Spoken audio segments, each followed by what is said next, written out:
Made a mistake, and I'll admit that right now. For 38 years, I worked. Not the kind of work where you coast into a comfortable salary and call it a career. I mean the kind where you wake up at 5 in the morning, drive an hour each way to a job site in winter, come home smelling like diesel and concrete, eat whatever's on the stove, and do it all again the next day.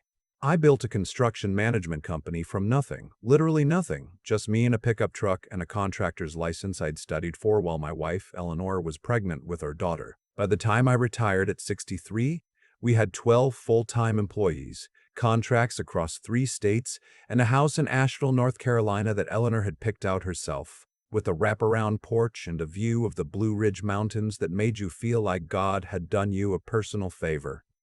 Eleanor died 4 years before any of this happened. Pancreatic cancer. 11 weeks from diagnosis to the end. I don't talk about that part much because I still can't get through it without my voice doing something I don't want it to do. What I'll say is that after she was gone, our daughter, our only child, was the only family I had left, and I held on to that like it was the last rope over a ravine. Her name is Natalie. She's 34 now. Sharp girl, always was. Got Eleanor's cheekbones and my stubbornness, which is a combination that will either take you far or drive everyone around you to drink. For Natalie, it did both. She'd done well for herself, or so I believed. Moved to Charlotte after college. Got a job in marketing, worked her way up, met a man named Preston at some industry event, and married him in a small ceremony in 2018 that I paid for without complaint. I walked her down the aisle. I cried. I'm not ashamed of that. Preston. I want to be fair to him because fairness matters to me even when it's uncomfortable. He's not a bad-looking man, he's articulate. He can hold a conversation about wine and interest rates and the correct way to pronounce charcuterie. But there is a particular kind of man who mistakes confidence for competence, and Preston is that man in a very pure form. He'd been in commercial real estate for years, and he had the personality of someone who had been told he was brilliant so many times that he'd stopped bothering to verify it. Every dinner we ever had, he spent 60% of the time talking about himself and the other 40% redirecting the conversation back to himself. I didn't love him, but Natalie did. So I kept my mouth shut and my checkbook open, and I told myself that was what a good father did. The first real sign came about 2 years into their marriage. Natalie called me on a Tuesday evening, and I could tell from the way she said, "Hey, Dad," that this wasn't a social call. She explained that they were having a cash flow issue. Preston had invested heavily in a mixed-use development project in downtown Charlotte that had stalled due to zoning complications. They needed a bridge loan to cover operating expenses until the project came back online. She said, $60,000. She said it the way you say the weather, matter-of-factly, like the number was unremarkable. I wired the money within the week. I told myself it was a loan. Natalie said the same. We never discussed a repayment timeline. I don't know why I didn't push for one.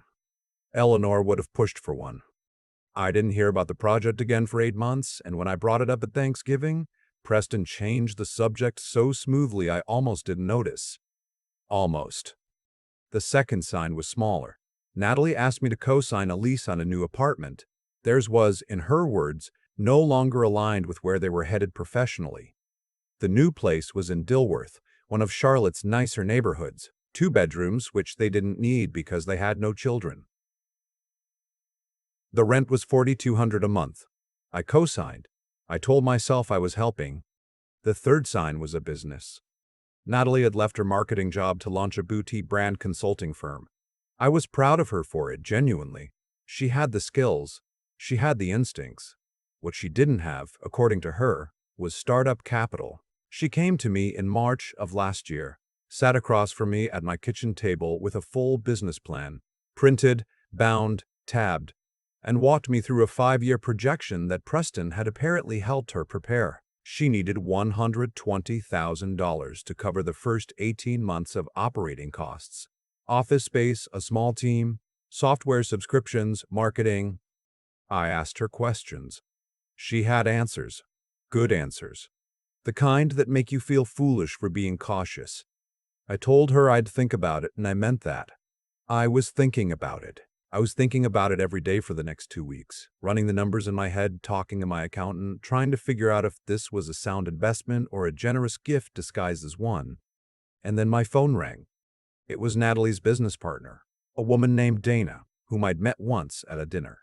She was calling, she said, because she felt I should know something.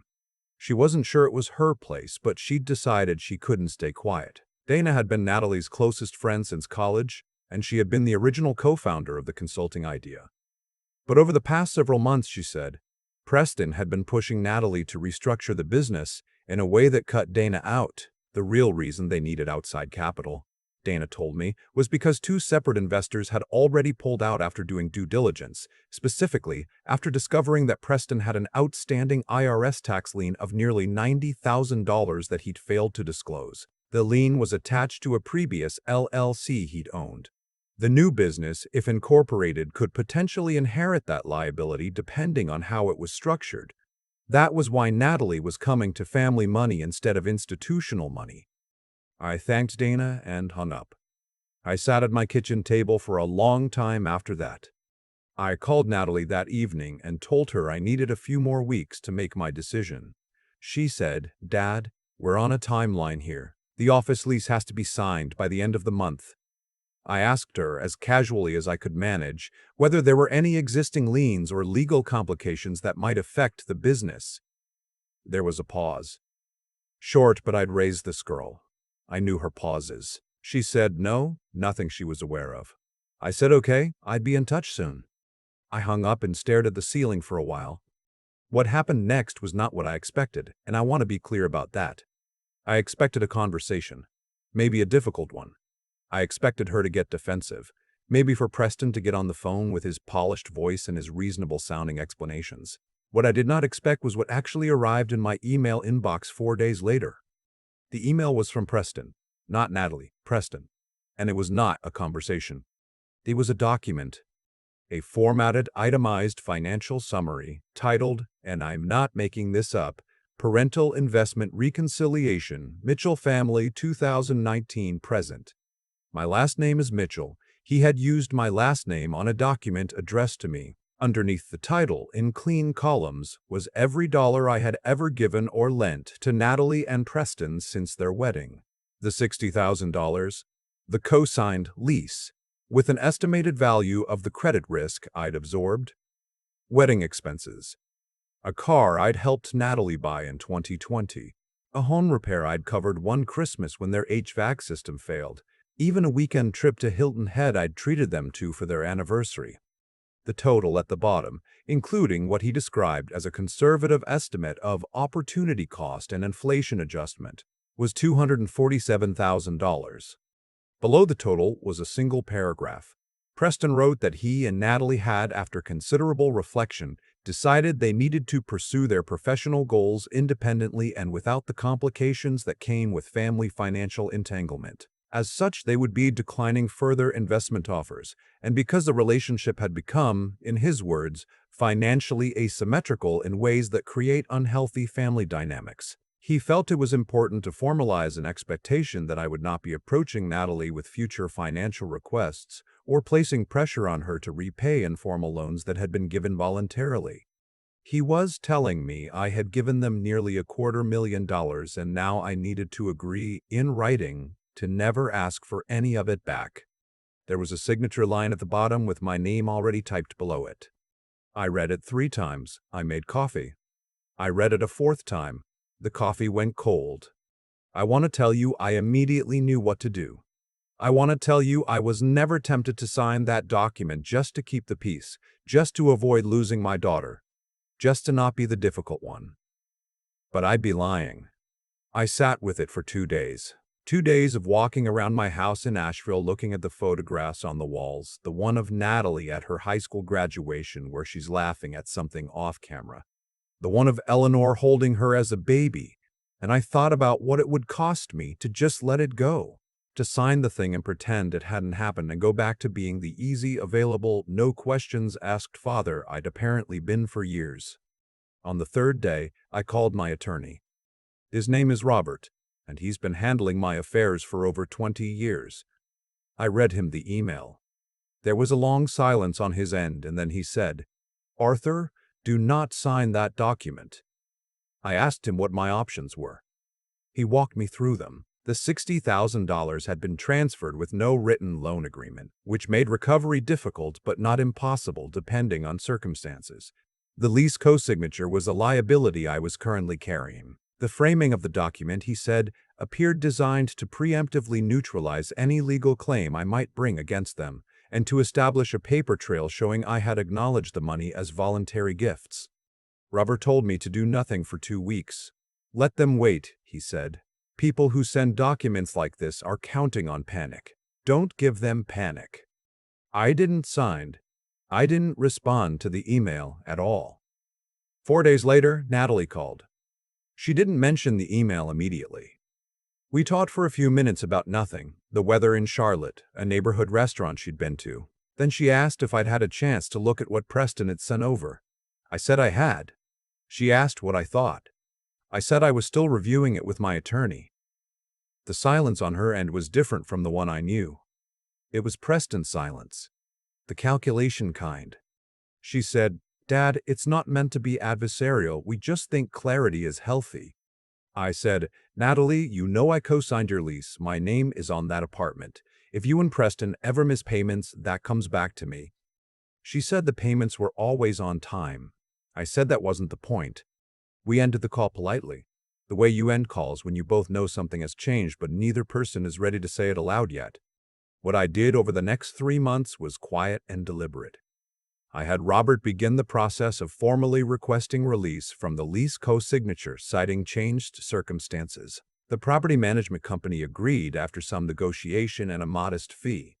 $3,000 I considered worth every cent. My name came off that lease in June. I spoke to my financial planner and updated my estate documents, not in anger, in clarity. Eleanor and I had always planned to leave our estate to Natalie, with some portion going to the YMCA in our hometown where both of us had spent summers as kids. I restructured the documents so that the primary beneficiary was a charitable trust I established in Eleanor's name, funding youth programs in Western North Carolina. Natalie remained in the documents, but the proportion had changed considerably. My financial planner didn't ask many questions. He's seen this kind of thing before. I also, and this one was harder, wrote a letter. Not to Natalie. To her Aunt Eleanor's sister, Margaret, who has been a quiet constant in our family since Eleanor died and who I knew Natalie trusted. I didn't ask Margaret to intervene or take sides. I told her what had happened, as factually as I could, and I told her I was not closing the door on my daughter, but that I needed her to understand the door was no longer propped open. I told her I loved Natalie, and I had always loved Natalie, and I would love her when I was in the ground. But love is not the same as availability, and I had spent too many years confusing the two. Margaret called me after she read it. She cried a little, so did I. She said, "Arthur, Eleanor would be so proud of you." I didn't say anything for a moment. Then I said, "I'm not sure about that, but I think she'd understand." The thing about setting a boundary when you've never set one before is that it doesn't feel like strength. Not at first, it feels like loss. I drove to the mountain overlook near my house on a Saturday morning in July. The same spot Eleanor and I used to go on Sunday afternoons when we wanted to just be quiet together. And I sat on the hood of my truck and I let myself grieve it.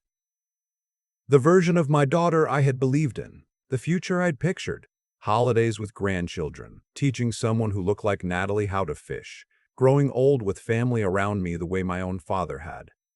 I let myself mourn that, because it deserved to be mourned. And then I drove home. In late August, I got a call from Natalie. Preston was not on the line. I could tell from her voice that she'd been crying, though she was trying to sound composed. She said she'd heard from Margaret.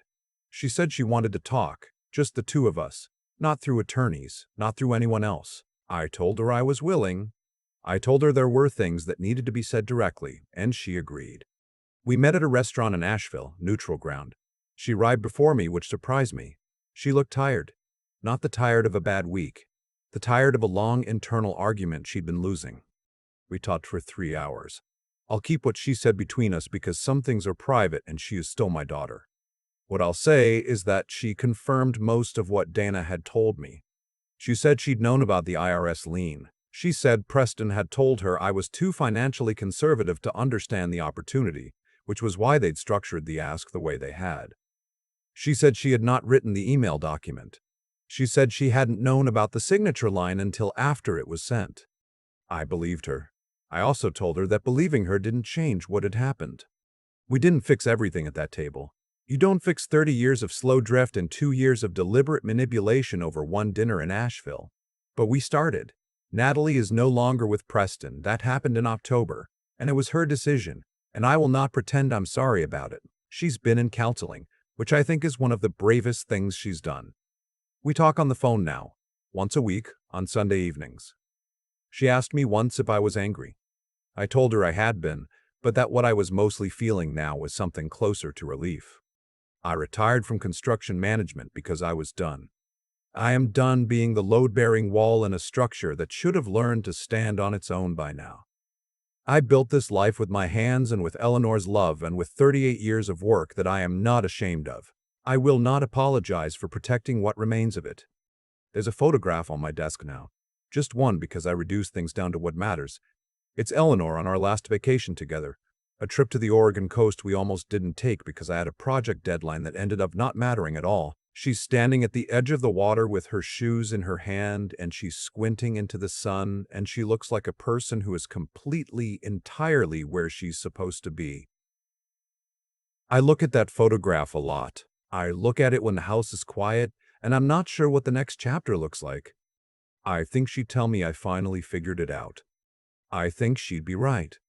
I keep coming back to one moment, not the email, not the signature line with my name already typed underneath it like they'd already decided how the story ended. I keep coming back to the phone call with Dana, sitting at my kitchen table, the coffee going cold while she said the things my daughter hadn't. That was the moment I understood that what I thought I had built, a family that trusted each other, was something different than what actually existed. And I think about how long I have been looking at the wrong thing, calling it what I wanted it to be. There's a version of me that signs that document. I know that man. I was that man for a long time. He tells himself that keeping the peace is the same as keeping the relationship. He tells himself that a father who asks hard questions is a difficult father, and a difficult father ends up alone. So he stays quiet. He wires the money. He co-signs the lease. He sits across from his son-in-law at Thanksgiving dinners and lets the conversation get redirected and says nothing.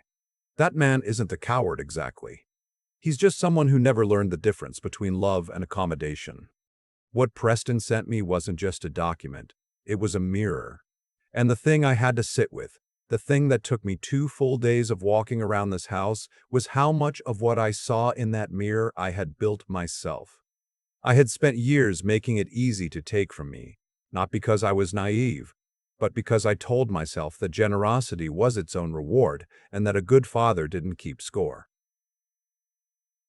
Those aren't wrong ideas, but I had let them become a substitute for honesty. And honesty, the real kind, the kind that costs you something. That's not a personality trait you're born with. It's a choice you make, over and over, even when it's inconvenient. Especially then. The clarity came slowly. Robert told me not to panic, and he was right. But it wasn't just legal strategy that steadied me. It was something closer to finally deciding to use my own judgment. I had the information. I had watched the patterns for years. I had felt the drift. I just hadn't been willing to call it what it was because calling it what it was meant doing something about it. Intelligence without the willingness to act on what you know is just a longer, more elaborate way of lying to yourself. And then there's the part I'm most proud of and also the hardest part. Natalie is still my daughter. I didn't cut her off. I didn't perform the big, dramatic exit. I sat across from her in that restaurant in Nashville and I told her the truth about what had happened and what I needed, and I stayed in the room while she responded. That took something out of me I didn't know I had left. Because it's one thing to protect yourself from people who don't love you. It's another thing entirely to hold a boundary with someone you do almost anything for. I think that's where the real work is. Not in the attorney's office. Not in the estate documents. In the moment when the person you love most is sitting across from you, tired and ashamed and asking to start over, and you have to figure out how to say yes to the relationship and no to the old terms at the same time. Eleanor would have known how to do that instinctively. I had to learn it at 63. But I learned it. That photograph on my desk, Eleanor at the Oregon coast, shoes in her hand, squinting into the sun, I look at it differently now. She wasn't just a woman on a vacation. She was a person who knew exactly what she valued and didn't apologize for it. I spent a lot of years thinking that was just her nature. I understand now that it was a decision she made every single day. I'm making it too, just a little later than I should have. That's enough.